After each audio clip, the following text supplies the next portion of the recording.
Fala investidor, fala investidora, seja muito bem-vindo aí ao nosso vídeo aqui junto com o Rafa Figueiredo, que é um dos sócios e também analista de ações, Rafa? Ações. Aqui da Eleven Financial, uma das nossas parceiras dentro da Faz Capital, que ajuda bastante a gente a escolher as melhores posições para os nossos investidores ali, pessoa física. Então, estou aqui com o Rafi, ele vai falar um pouquinho sobre cenário, falar um pouco sobre o que está acontecendo aqui em termos brasileiros, né, no Brasil, em relação à política, em relação à economia de modo geral. A gente vai falar um pouco sobre perspectivas, para que você fique um pouco mais atento, para que você tenha um pouco mais de informação para poder investir melhor nesse ano de 2023. Então, Rafi, muito obrigado aí pela presença, acho que vai ser um papo super bacana e seja muito bem-vindo aí. Falei certo em relação à Eleven, quem quiser começar um pouco falando um pouco sobre o que é a Eleven, como é que ela funciona, como é que ela nos ajuda aqui na Faz Capital. Bacana, legal estar aqui, muito legal a todos os espectadores. A Eleven Financial é uma casa de análise independente, eleita por 2 anos consecutivos, tanto 2021 quanto 2022, como a melhor casa de análise independente do Brasil, prêmio dado pela PMEC. E por ser independente, a gente tem como principal objetivo, né, atender os nossos parceiros, né, no caso aqui a Faz Capital, na essência de todas as classes de ativo, né? Então lá a gente tem uma equipe de 42 analistas, né, onde a gente elabora ali análise, recomendações, a gente serve como um hub de muita inteligência de análise, porque não é só research, mas muita inteligência de análise para servir nossos parceiros, os grupos de assessores, assets, bancos, né? A gente não trabalha com pessoa física na ponta, porque a gente entende que tem pessoas em grupos que fazem isso melhor que a gente, que no caso aqui o grande exemplo é a Faz Capital, justamente por isso, para atender. Então a Eleven, ela fundada em 2016, está no mercado e hoje a gente tem como principal foco atender o universo B2B, e eu sou um dos fundadores e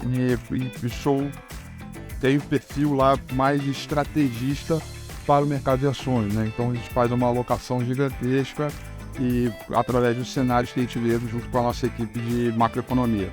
Maravilha, Rafi. E como vocês escutaram, né, em relação a como entrar em contato com as análises do Rafi, entrar em contato com as análises da Eleven, quando você é um cliente da Faz Capital, você tem acesso aí de alguma forma a essas análises, de alguma forma a essa inteligência, para além do nosso time também próprio de analistas de ações, nosso time de analistas de fundos imobiliários e de um modo geral de todas as classes de ativos, né? Então a Eleven acaba entrando numa parceria para que a gente consiga ter uma inteligência a mais em relação à escolha de ativos de um modo geral, né?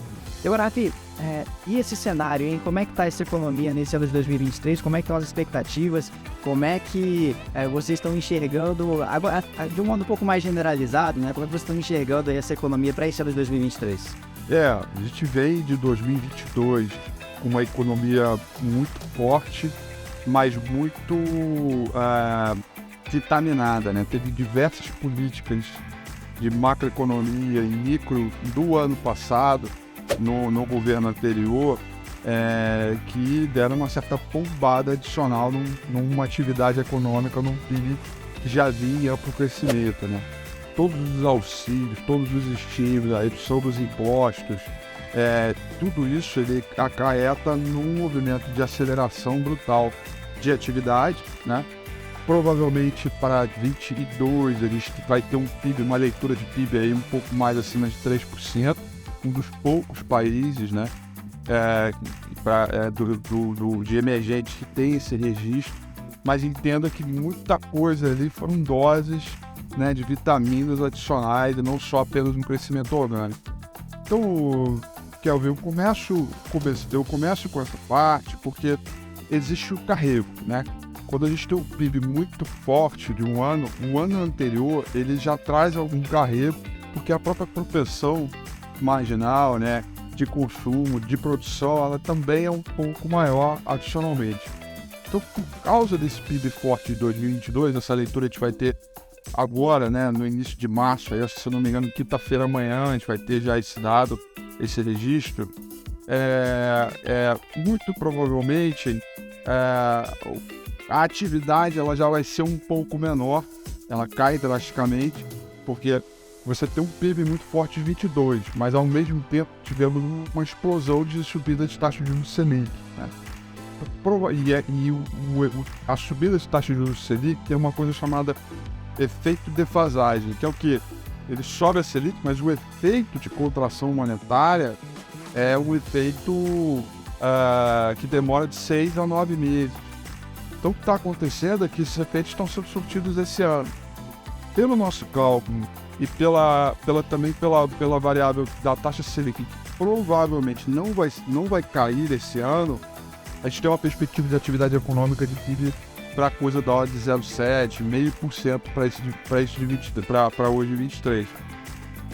E aí eu comecei com o PIB, se a gente tem um crescimento PIB, significa arrecadação um pouco menor. Se a arrecadação um pouco menor, a estrutura, o arcabouço fiscal que deve ser proposto pelo governo, que ainda não foi, deve ser algo que o mercado tem que comprar ideia, tem que ser crível, para que esse crescimento, que por mais que seja menor, ele reative a engrenagem da economia, porque daí, como o próprio Banco Central já está vendo, tem um crescimento contratado no horizonte relevante para 2024 com achatamento, com a convergência da taxa de inflação.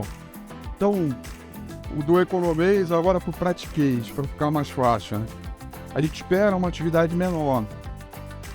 E esperando uma atividade menor, o governo precisa fazer a parte dele de uma política econômica com um arcabouço fiscal, onde ele alinhe receita e despesa do governo, de modo que ele não faça a trajetória da dívida pública explodir.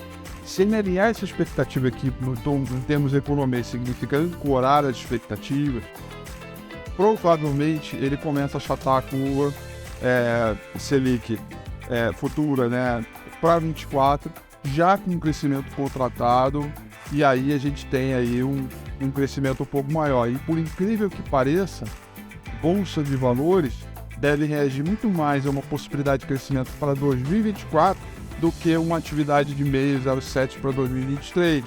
Porque o efeito de defasagem é muito forte e o tempo que a gente está vivendo até agora, na virada do ano até o dia de hoje, quer dizer, começamos março e a gente ainda não tem uma série de perguntas que são estruturais para o movimento da economia, então a gente tem um limbo aí, né, de mercado. Provavelmente no cenário de hipóteses mais propositivas para 2024, a Bolsa reage mais positivamente. Então, não estou tão pessimista assim. Eu acho que o governo só precisa não querer piorar, basta ele querer ficar na base ou até propor uma melhora, já está de bom tamanho. Agora, Rafi, num comentário relativamente paralelo ao que você acabou de trazer para a gente, você trouxe um pouco de expectativas em relação ao fiscal, né? E a gente tem uma conversa que ela é relativamente recente, né? Também em relação à parte monetária aqui da nossa economia, em termos de será que a gente vai manter essa independência do Banco Central? Será que as expectativas de inflação elas devem ser reajustadas por conta aí de eventualmente ela estar acima ali do que a gente chama de uma inflação base, de fato a inflação melhor, né? A melhor inflação possível para o nosso país? Algumas pessoas vêm discutindo se esse patamar ele está adequadamente ajustado ou não, e aí tem esse embate dentro ali do nosso ambiente monetário a nível Brasil. E aí eu queria entender na perspectiva da Eleve, na sua perspectiva de um modo geral, o que você acha ali em termos de ajustes de expectativas, o que você acha em termos de independência do Banco Central? Será que isso é uma pauta que deve ser discutida ou não? Qual que é a visão da Eleve?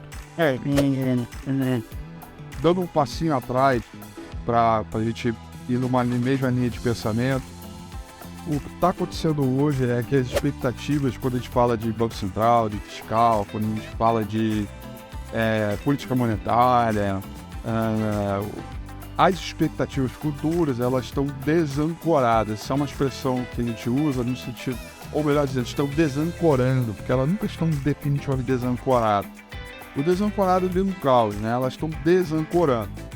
Então, quando elas desancoram, ou seja, quando uma pessoa tem alguma visibilidade, outro player de mercado tem outra visão, o outro tem outra, você vira um mar de reprecificação de curva de Selic futura que fica tudo desancorado, né? Quando fica ancorado, né, a gente fica com uma curvinha, né? Ela começa um pouco mais alta, mas aí ela é o símbolo da Nike, é o contrário, de cabeça para baixo, né? Ela vem assim, sobe um pouquinho, depois ela começa a cair, porque elas estão usando, ou seja, que curva é essa? É a junção de todos os vencimentos de 3 meses até 50 anos e, obviamente, quanto menor o prazo, maior é a taxa de juros e no longo prazo tende a ser menor a taxa de juros porque você tem uma reancoragem desses movimentos. Então eu comecei por esse lado porque quanto mais você mexe nas estruturas essenciais do bom andamento de uma economia, que é determinação de regras e condutas do Banco Central, regras de conduta do CMN, Conselho Monetário Nacional, a própria política fiscal, que não tem aí o arcabouço, né? Qual é a linha de pensamento do governo, o que ele vai fazer com as receitas, o que ele vai fazer com as despesas, se ele vai gastar mais, se ele vai realmente dizer que gasta em investimento, essas coisas. Como a gente não tem isso, como a gente não tem algumas estruturas essenciais, aí indo agora para a sua questão, tratar a independência do Banco Central como o causador da alta da Selic, como o causador da desaceleração, quer dizer, em outras palavras, não vai chover picanha porque a taxa Selic está alta e ele culpa o Banco Central, a gente tem um problema aí brutal da teoria. Banco Central, política monetária, ele é consequência das mudanças sobre o arcabouço fiscal, das mudanças políticas e da reancoragem, ou da ancoragem ou não, da expectativa futura. O que está acontecendo é que não existe uma ancoragem, então a curva ela já começa a premiar, tem uma taxa Selic maior e ainda coloca uma taxa maior ainda pela incerteza, então esse é o prêmio da curva.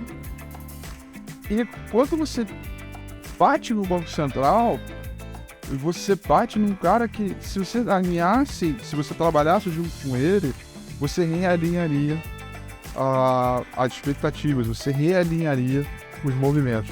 Então, essa para mim é uma medida muito equivocada do governo em bater na independência, bater no Roberto Campos Neto, porque isso desancora mais ainda e ao invés de convergir a inflação fazendo com que a taxa Selic caia, o mercado reage de maneira diferente, gera mais inflação e a taxa Selic provavelmente, na nossa expectativa, ela não vai cair.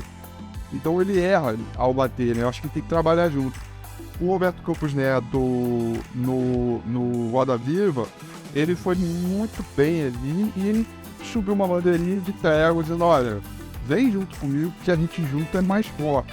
Eu acho que o Haddad entendeu e o Haddad também trouxe aí alguma mensagem também de paz, de alguma tranquilidade. Mais recentemente a gente tem a reoneração dos preços de combustíveis que acaba aumentando aí em 30 bilhões de reais de receita adicional para o governo, que mostra aí uma responsabilidade, mostra também um aumento de receita que é tudo que o Haddad quer nesse momento.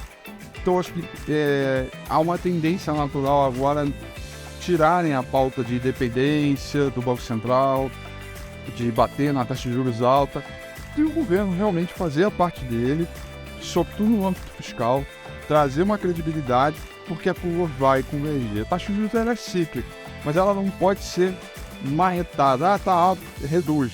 Fizeram isso no governo Dilma e a gente sabe o que deu. Então não é para marretar na caneta. A taxa de juros ela é um efeito consequência das políticas econômicas que o governo adota via política fiscal. Então eu acho que está um pouco nesse livro. É uma pauta que eu acho que não deve ser reativada, se eles forem inteligentes o suficiente, não vai ser reativada. Perfeito, Rafi. Agora sim, para além de expectativas, né, para além de cenário econômico de um modo geral, entendendo que pela perspectiva da Leve, pela sua perspectiva, a gente tende a ter então uma taxa de juros que a princípio não cai nesse primeiro ano de 2023, de alguma forma converge ali pro 2024, né? E também um crescimento de PIB nessa mesma perspectiva. Então a gente enxerga a princípio um crescimento modesto desse ano de 2023, né? Com a taxa de juros um pouco mais elevada ou ainda se mantendo nesse patamar ali onde está. e essa inflação que a gente está brigando ali para tentar convergir para uma expectativa realista ali dentro, em relação ao mercado, em relação à política de um modo geral. E como é que investe num cenário como esse, né? Como é que a gente escolhe as melhores posições, né? Como que se constrói uma carteira de investimentos adequada num contexto como esse? Né? Perfeito. Bom, eu acho que, como você falou, né? Eu não acho que a Selic sobe. Acho que a chance disso é menos de 10%. E a maior probabilidade é que ela permaneça em 3,75. Então, no ambiente de taxa de juros alta e de manutenção ao longo do tempo, e um ambiente de inflação que ainda incomoda, embora a gente tenha tido sinais da nossa economia que a inflação está começando a perder força. Quer dizer, a desinflação no mundo ela também é acompanhada no Brasil.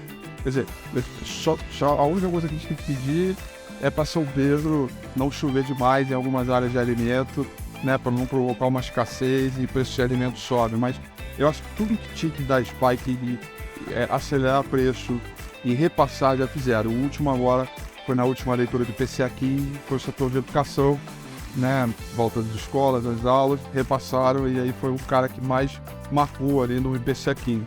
Mas os outros grupos que vinham crescendo, e parte desse movimento de crescimento ele tem a ver com os estímulos, né? E agora tá aí o Bolsa Família, né, que vem para reativar ainda mais, e aí isso vai depender muito do nível de crédito, da forma como o nível de crédito o governo vai tratar. Então o investimento, na minha opinião, ele tem que ser uma parcela um pouco maior em renda fixa, e a gente tem aí uma curva que está extremamente premiada, então entendendo o tamanho do seu estômago, dá para você participar, mas por mais que a gente tenha tido o caso americano, tem diversas companhias, são AAAs, companhias com credibilidade, companhias que sabem que estão agrupadas nos seus fundamentos e que estão emitindo dívida aí, pagando aí CDI mais 3, CDI mais 4, o que é extraordinário nesse ambiente. Então você pode concentrar boa parte do seu portfólio nesse ambiente onde está mirando ali 2 anos, 3 anos, me parece ser bem razoável, tá? Agora, eu não acho que são eventos excludentes, ou seja, você vai tudo para a renda fixa e esquece em renda variável. Não. Eu acho que no meio desse caos e de expectativas que estão desancorando, muita oportunidade aparece. Mas são oportunidades que tem que mirar 24, talvez no final de 24 e início de 2025. E não esperar que o mercado reaja imediatamente, tá? Então, eu faria um portfólio onde estaria aí 60%, 70% alocado em renda fixa e pegaria ali 20%, 25%, um pouco menor, 15%, em renda variável, alocando um portfólio onde tem companhias que tenham previsibilidade, que pagam dividendos, que conseguem ter uma estrutura de caixa condizente com as incertezas que tem da economia, e companhias que elas se dão bem no cenário de alta de taxa Selic. Porque tem muita companhia, por exemplo, seguradoras, por exemplo, elas têm caixas gigantescas, então com esse caixa elas investem em renda fixa, né? Então, e toda essa remuneração ela é praticamente para o teu acionista.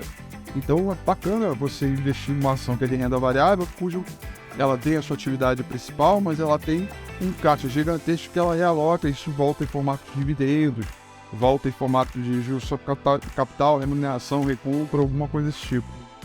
Então empresas de valor, empresas que são mais previsíveis na sua estrutura, né? Saneamento básico, transmissão de energia elétrica,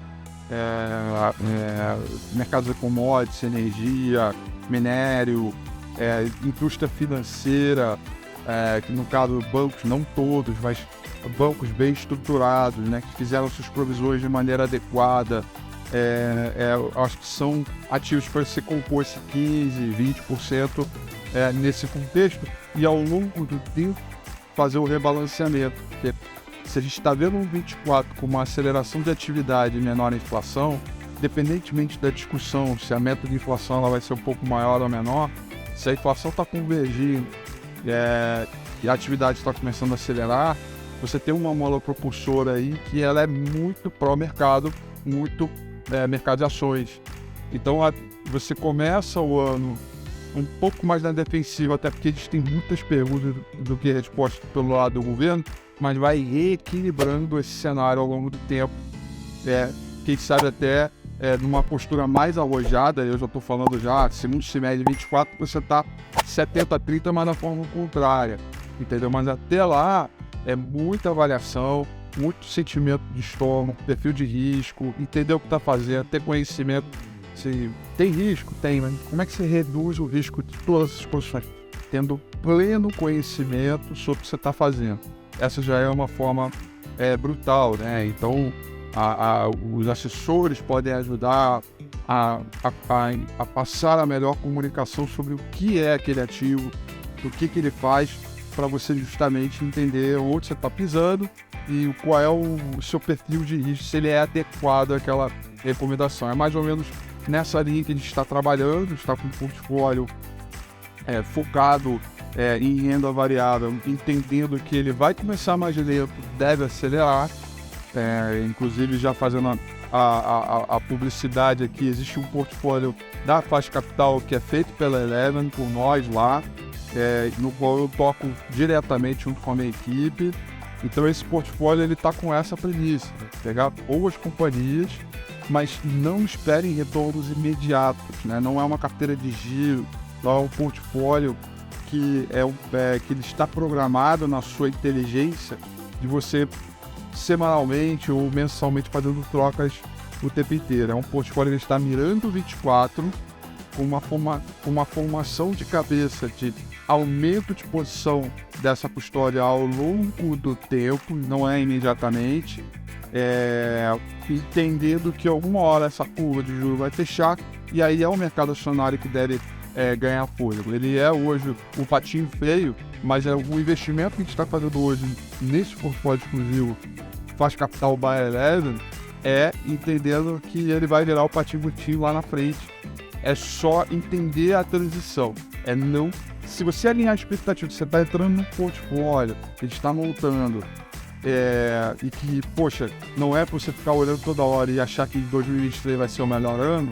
Você entender isso, você está fazendo já, você está alinhado junto com a gente num bom universo. E aí 2024, eu espero que tudo mais constante, a gente comece aí de novo a voltar para as vacas gordas, como a gente chama. Legal, Rafi. E acho que antes de fazer a última pergunta, só fazer um breve adendo que acho que é importante de modo geral, né? É que quando a gente constrói uma carteira de investimentos, né, a gente tem que fazer essas alocações, como você bem comentou, né, Rafi? De que a gente tem que ter essas proporções bem definidas, bem organizadas, e não é para ir comprando um título específico, uma posição específica, porque ela dá com a rentabilidade que ela é alta, né? Falou muito bem ali, por exemplo, vamos ver ali como é que é esse risco desse ativo, né? E, por exemplo, um ativo AAA, como é que tá ali, de repente, um Basileia, como é que tá ali uma imobilização de algum ativo de renda fixa, por exemplo. E a mesma coisa para renda variável, só que em outros indicadores, né? E aí eu fiz esse adendo aqui para fazer essa última pergunta, que é a seguinte, né? O que a Eleven tá olhando ali para a renda variável em termos de ações, algumas posições interessantes, de repente, vocês estão enxergando nesse ano de 2023, mas com aquele adendo. Não é porque o Rafi falou de uma ação XY, que é comprar a ação XYZ. É pra gente discutir um pouco, entender algumas perspectivas e absorver um pouco de conhecimento aqui com o Rafi, para que você consiga tomar melhores decisões, né? Naturalmente, qualquer dúvida, será que essa ação cabe no meu portfólio? Será que a gente consegue encaixar isso dentro da nossa estrutura de investimento? Pergunte ao seu assessor, pergunte ali a sua estrutura, a sua corretora, de modo geral, para que você consiga tomar decisões mais adequadas. Perfeito. E acho que agora, e aí, o que a Eleven está olhando em termos de ações? Quais são algumas posições interessantes ali para a gente já discutir um pouco?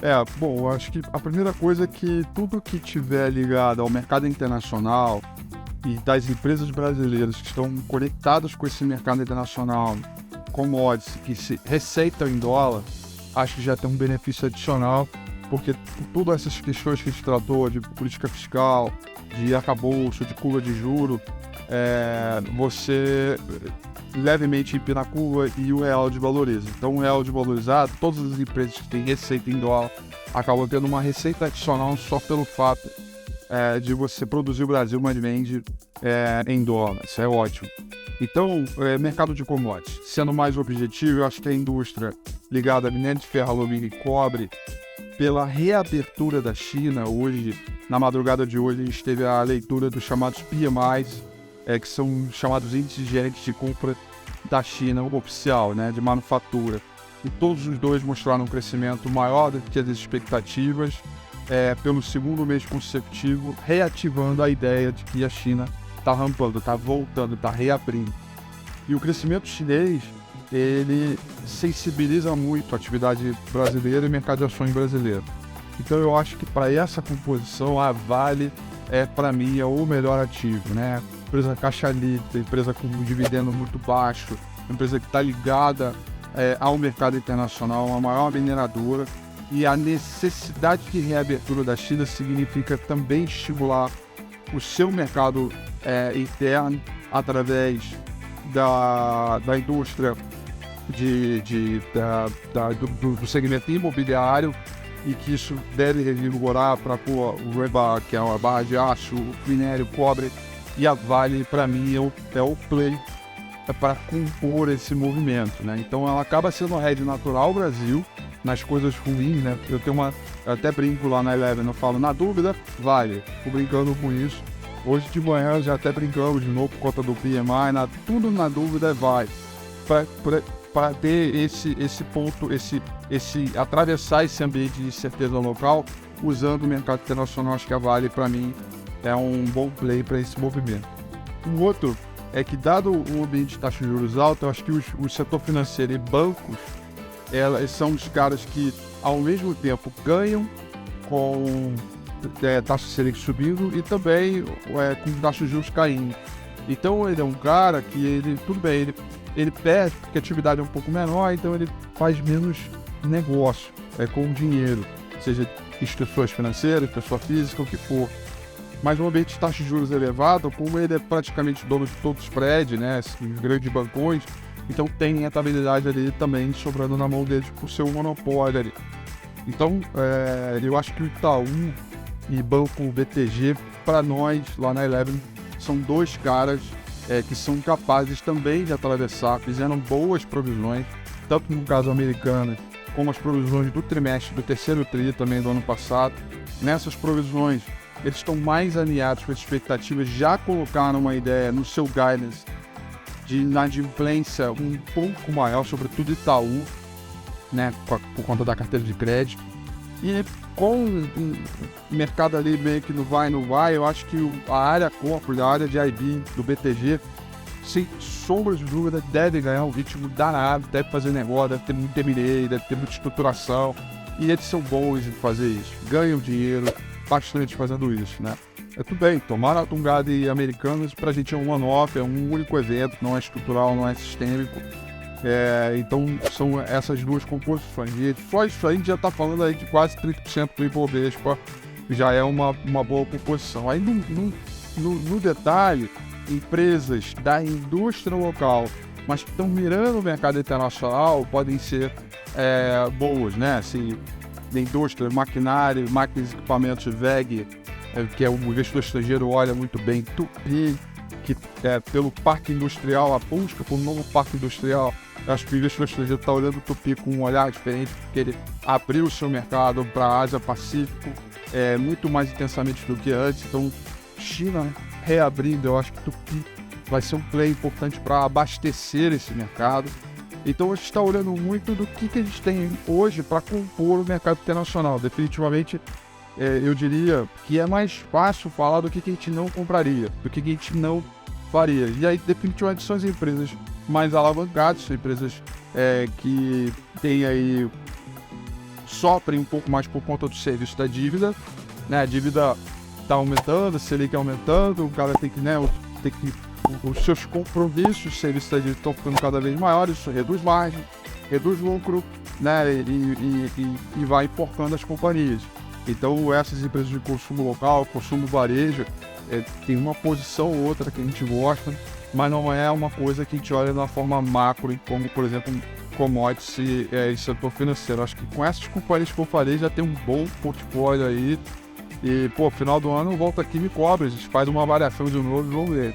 Tá certo, então ouviram aí pela primeira vez do Rafi, hein? Vamos cobrar ele no final do ano, que é o duro trabalho do analista de ações, né?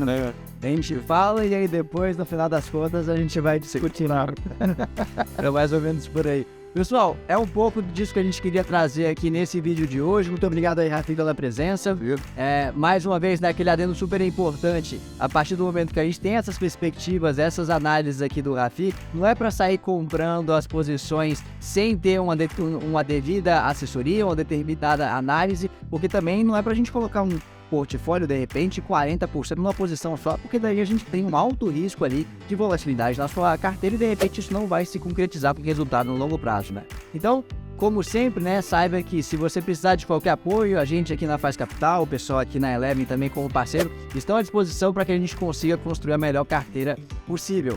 Então, muito obrigado e espero que você curta aí. Comenta aqui o que você achou dessas análises, comenta um pouco sobre algumas das posições que você acha que de repente podem vingar aqui no ano de 2023. Um abraço aí e até o próximo vídeo.